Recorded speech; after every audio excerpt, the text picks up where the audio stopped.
Program organizers hope a few minutes inside this cockpit will help keep students in school, and that has some people in the PD putting down the pepper spray and picking up a gun for self-defense. They hope by this example, people will follow proper safety procedures when crossing railroad tracks. Next on WMBF News at 5, this is a copy of a check for $500,000 of your tax money used to buy this land right here. As you can see here, some of the local business owners are trying to salvage what they can. PD leaders aren't just recruiting new companies to the area, but they're growing new business right here at home. Florence County School District 1 integrated their surveillance cameras with the Florence County Sheriff's Office. I'm here at the SIMT Manufacturing Incubator. As you can see, I'm wearing my hard hat because this facility is about halfway done. People are at work trying to complete this project, and project managers tell me once it's done, they don't think they'll have any problem finding business owners to move in.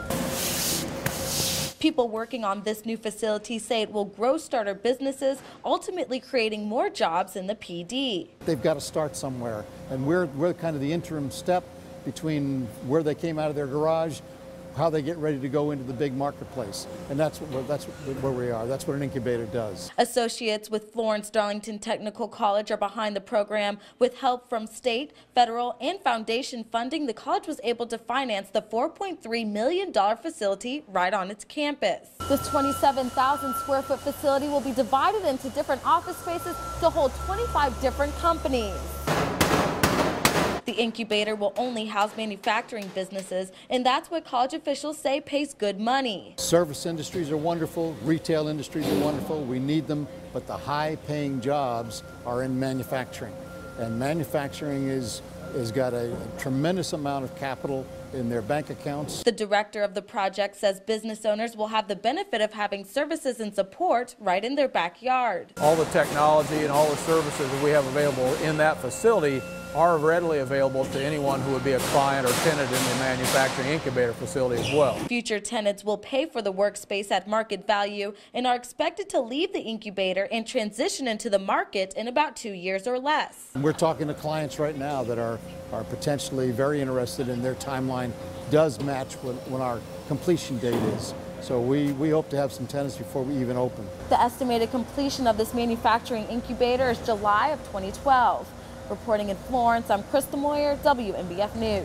Heather, I'm here kicking off hunting season at the 18th annual PD Deer Classic, where outdoor enthusiasts come from all over to meet here in Florence, and they're not just talking deer. Camouflage, deer, snakes, bears. Those can't possibly sum up everything that this year's PD Deer Classic has to offer. If you can call it, we make a call for it. Outdoor lovers and families come out every year for the state's biggest hunting show, and people think Florence is the best place suited for this event. A lot of hunters in South Carolina. It's like a small sportsman's capital of South Carolina. A lot of sportsmen here, a lot of people that enjoy the outdoors and being outdoors, and it's a great place to set up and have a show. It's the middle of the PD area, and a lot of people, it's closer, and they got this big, nice facility they have here that a lot of people can come to. While some people were looking for things to use in the wild, others brought the wild to the Deer Classic. There were no bear classics in Florence this weekend, so we had to... So he brought Brody to the PD. Just an opportunity for people to see a big Kodiak up close, something they don't get to see very often. There was also a snake handler. Look at it! Bind the heel of the boot! Bind it again! He is a bad dude. But if you're not into bears and snakes, there's plenty for the whole family. You can look around, you see a lot of kids, a lot of women. It's not a man's sport. Well, it's a family thing. They got things for children, they got things for ladies and boys. And visitors say they will never get tired of the PD Deer Classic. I've been coming 15 years, and I'm going to keep on coming as long as I'm able. So this is never going to get too old for you? No, because there's always something new, always something different. I enjoy it. If you missed day 2 of the PD Deer Classic, don't worry, they're going to be here again tomorrow starting at 10 a.m. And they've got something for the whole family. Reporting at the Florence Civic Center, I'm Krista Moyer, WMBF News. Investigators tell me after he was shot, the victim, 56-year-old Jesse Barr, was able to walk from his home here to a neighbor's, and that's when he called police. He had reported that alleged suspect had kicked in his door and shot him, gave a name of who shot him. Investigators say around 3:30 Tuesday morning, This man, 38-year-old Willie Morrison, shot Barr twice, but Morrison didn't walk away unharmed. Only moments after Latta police responded to a home along Antonio Street, they got a call from Florence police letting them know Morrison was at a Florence hospital seeking treatment for a gunshot wound to his hand. Officers recover a gun on scene in Florence, along with some drugs.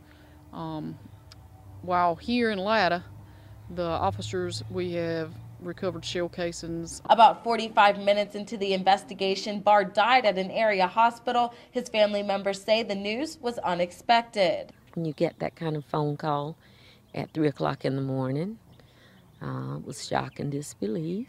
Barr's sister-in-law says he grew up in this home and kept to himself. She says Barr was a great father to his children. Anytime his little boy needs anything worked on, wants his bike fixed or tinkered with, he'd bring it to Jesse. Investigators swept Barr's home for hours trying to find out exactly what happened Tuesday morning between Barr and Morrison. The evidence should help out everything that we've got with the blood splatter, the bullets, the trajectory holes. We should be able to get a lot of evidence from the scene here that would help answer a lot of questions. Investigators are still working on this case, but Morrison is being held at the Dillon County Detention Center. Reporting in Latta, I'm Crystal Moyer, WMBF News. Police tell me the little boy was inside his bedroom when a bullet hit him Saturday. It really messed with me. It's still messing with my mind because I was right there. I heard the gunshots. I seen the gunshots. Angela Evans said she was on her porch when she saw two teens shoot into the trailer across the street. She said moments later she heard screaming coming from her neighbor. She was her and her son that got shot was standing at the screen door. And she like to pass out and she fell in my arms. Laurinburg police say the gunshot went through the trailer and hit an 8-year-old boy who was sitting on the floor. He was in his own home, minding his own business. Officers say when they arrived, the boy was bleeding from his mouth and shoulder. It was of a bullet, and he was immediately taken to Scotland Memorial Hospital. And from there, he was flown out to Carolina's Medical Center in Charlotte, North Carolina. Investigators say the two teen boys that were involved in the shooting were arrested hours later. The 15 and 16-year-olds are both facing charges, including assault with a deadly weapon and possession of a handgun by a minor. They were shooting purposely, but they hit the wrong trailer. Police say the boys were trying to shoot a man in the trailer next door to the victim, but missed their target. I heard the gunshots, I was like, I hope it didn't hit nobody, you know what I mean? And you know what I mean, the kid was a good kid. Everything, the way it happened, made me sad. I wanted to cry about it. The 15-year-old suspect is at a juvenile facility awaiting a court hearing, while the 16-year-old suspect is at the Scotland County Jail on $66,500 bond. Now, this case is still under investigation. Family members tell me the little boy may be released from the hospital by the end of this week. Reporting in Laurinburg, I'm Krista Moyer, WMBF News.